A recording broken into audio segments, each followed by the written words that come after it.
Harka fuuni akkam jirtu hordoftoota Qubee TV oduu qubee yeroo kanaa kan isinitti himu ani Leensaa Hordofaadha.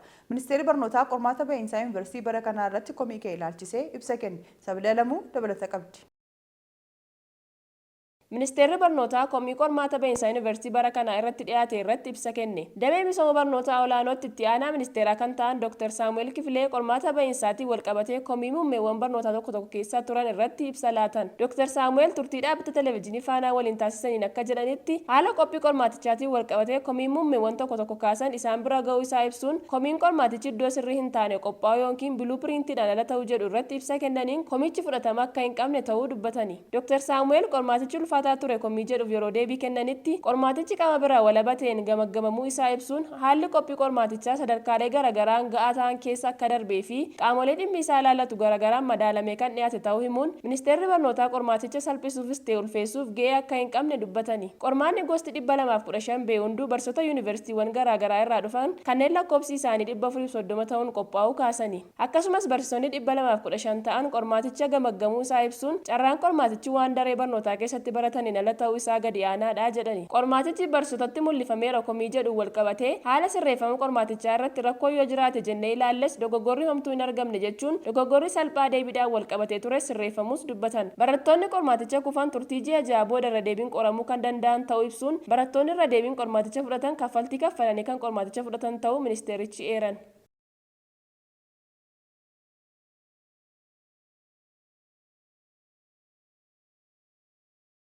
Waldaan qorannoo Oromoo Oosaan mata duree egeree ijaaruu jedhu irratti koora isaa waggaa 37ffaa geggeesse. Beekanii Taakkalaa waan itti dabaltu qabdi.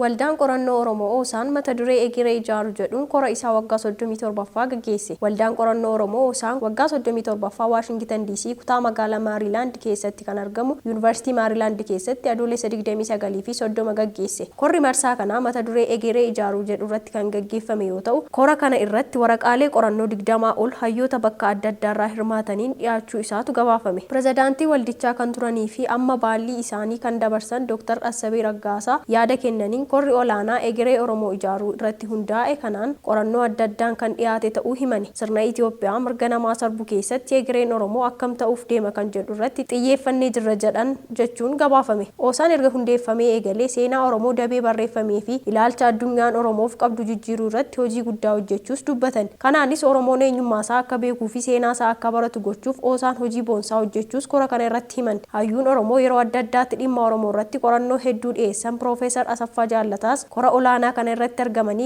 addatti yaada kennaniin erga Oosaan hundeeffamee fi erga hayyoonni Oromoo barruulee adda addaa barreessuu eegalanii booda addunyaa waa'ee Oromoo hubachuu koora kana irratti akka dubbatantu himame. Hayyuun seenaa Piroofeesar Mohaammed Hasan yaada kennaniin Oosaan bara 1986 erga eegalee karaa dheeraa deemee kanaan sammuu dhalootaa ijaaruu keessatti qooda olaanaa kennuu himan. Tarkaanfiin haga ammaatti Oosaan fudhate kun jalqabbii ta'us gara fuulduraatti karaa dheeraatiin wafa jedhan jechuun gabaafame. Waldichi dhaabbilee fi namoota dhimma Oromoo irratti qorannoo adda addaa qopheessaniif hojiilee Oromoo gargaaru hojjetaniif badhaasa kennee akka jiru gabaasichi ni mul'isa. Korri waldaa qorannoo Oromoo kan waggaa 37ffaa kun pirezidaantii haaraa Dr. Kabbadee Fidaa filachuudhaan xumuramee jiraachuutu gabaafame.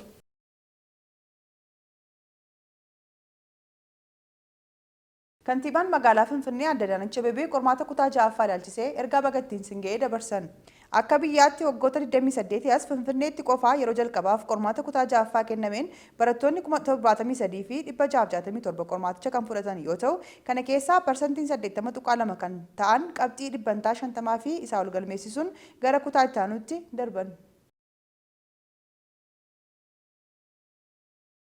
Balaa tiraafikaa kutaa magaalaa Gafarsaa Gujeetti mudateen lubbuun namoota 6 darbe. Magaalaa Shaggar kutaa magaalaa Gafarsaa Gujeetti balaa tiraafikaa har'a mudateen lubbuun namoota 6 darbuu poolisiin magaalaa beeksise. Konkolaataan fe'umsa Jummoo Jaarsaa fe'ee gara magaalaa Buraayyuutti imalaa tureen iddoo addaa Gafarsaa jedhamutti walitti bu'uun lubbuu namoota 6 galaafachuusaa kutaa magaalichaatti diviizhiniin nageenyaa tiraafikaa gargaaraan inspeektara Guddisaa Tarreessaan dhaabbata Faanaa Biroodkaastiin Koorporeetiitti himan. Balaa har'a naannoo sa'aatii 6tti mudate kanaan konkolaachisaa fi gargaara dabalatee lubbuun dhiiraa 5 fi durba 1 darbuu isaatu ibsame.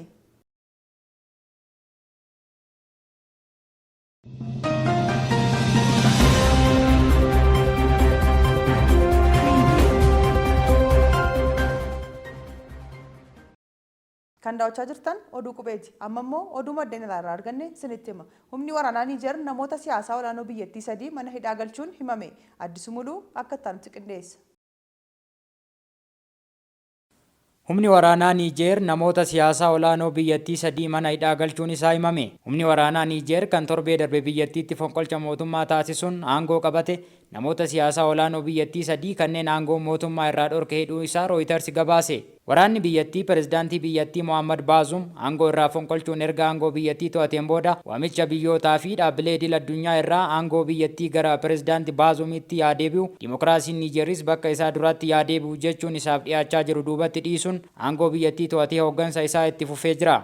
Gamtaan Afrikaa, dhaabbanni mootummoota gamtoomanii, gamtaan Awurooppaa fi humnoonni biroo fonqolcha waraanni biyyattii mootummaa biyyattii Mohammad Bazoum irratti raawwate balaaleffachaa jiru. Fonqolchi mootummaa Niijer irratti tibba kana raawwatame kun giddugaleessa Afrikaa fi dhiha Afrikaatti waggoota 3 hin guunne keessatti kanneen raawwataman keessaa isa torbaffaadha. Rakkoon amma Niijer keessatti uumame kun naannoo Saahel tasgabbii dhowwa jechuun biyyootaa fi qaamolee hedduun sodaatamaa jira. Ameerikaa koloneeffattuu Niijer duraanii kan taate Faransaay fi biyyoonni dhiyaa biroon Niijer keessaa loltoota kan qaban yoo ta'u biyyattiitti humnoota Alqaayidaa waliin hidhata qaban jechuun shakkan mootummaa biyyattii waliin ta'uun tarkaanfii irratti fudhachaa turan. Ameerikaa dabalatee biyyoonni dhiyaa pirezidaantii Bazoumiif deeggarsa qaban agarsiisaa kan jiran yoo ta'u bakka amma uguramanii jiran kana keessa akka baafamaniifis waamicha dhiyeessaa jiru. Gamtaa biyyoota Afrikaa dhiyaa kan ta'e ECOWAS waraanni biyyattii pirezidaantii Bazoum gara aangoo isaaniitti akka deebisan akeekkachiise. Humni waraanaa biyyattii pirezidaanticha gara aangootti kan hin deebisne yoo ta'e ECOWAS waraana gara Niijeritti erguu akka danda'u akeekkachiisuun isaa ni yaadatama. Dhimma kana irratti waraanni biyyattii kan yeroo ammaa aangoo of harkaa qabu akka jedhetti immoo ECOWAS waraana Niijeritti kan ergu yoo ta'e bu'aan argamu dhiiga dhangalaasuu qofadha jechuun ibse.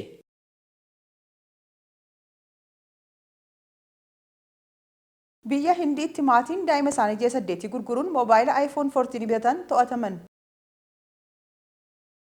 Biyya Hindiitti maatiin daa'ima isaanii ji'a 8 gurgurachuun moobaayila iPhone 14 bitatan to'ataman. Biyya Hindiitti maatiin daa'ima isaanii kan ji'a 8 gurguranii bilbila moobaayila iPhone bitatan heeruu hawaasaatiin to'annoo jala oolan. Maatiin kun Jaayidanii fi Saat Gihosh kan jedhaman yoo ta'an biyyattiitti bulchiinsa dhiyaa Bengaal keessa jiraatu. Gochi gara jabeessummaan guutame kun nama dhala qaburraa kan hin eegamne ta'ullee gara jabummaa maatiin kun raawwatan adda ta'uun torban darbe keessa sabimaalee biyyattiif ijoo dubbii ta'ee ture. Akka odeeffannoon kun jedhutti maatiin kun galii xiqqaa kan qabanii fi yeroo baay'ee ollaa firiyoota isaanii irraa liqii gaafachuun kan beekaman yoo ta'u ollaa isaaniitti moobaayila iPhone 14 akka bitatan itti himuun isaanii fi daa'imni isaanii kan umuriin ji'a 8 manaa dhabamuun ollaa firiyoota isaaniitti shakkii guddaa uumuun daa'imni keessan eessa jechuun wayita gaafatan maatiin kun akka ollaa isaanii kana jalaa callisantu himame. Haalli maatii kanaa gaaffii kan itti ta'e ollaan maatii kanaa daa'imman maatii ollaa isaanii kun dhabamuu poolisiif eeruu kennan. Gaazexaan Indiyaan Express jedhamu akka dubbisiisetti maatiin jaalalli moobaayila iPhone 14 qaban jaalala hadhala isaaniif caaleef kun poolisiin to'atamuun yaada kennaniin akka jedhanitti bulchiinsa Bengaal keessa naanna'uun suuraa fi suur-sagalee moosaajii Instaagiraamiif isaan gargaaru waraabuuf daa'ima isaanii akka gurguranii fi qarshichaanis moobaayila fedhii isaanii yeroo dheeraa ta'e kana akka bitatan himan. Gabaasni kun maatiin kun qaanii tokko malee daa'ima isaanii gurguruun maallaqichaan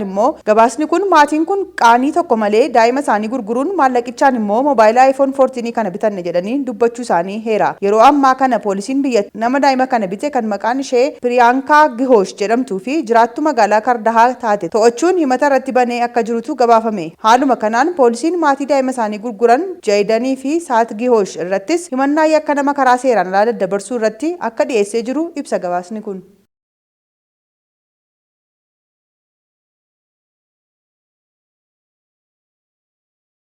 Kan daawwachaa turtan oduu qubeeti. Oduu waliin ani Leensaa hordofaan ture. Qophiileen TV qubee kanneen biroon itti fufu. Isaan waliin turtii gaarii gama kootiin nagaatti.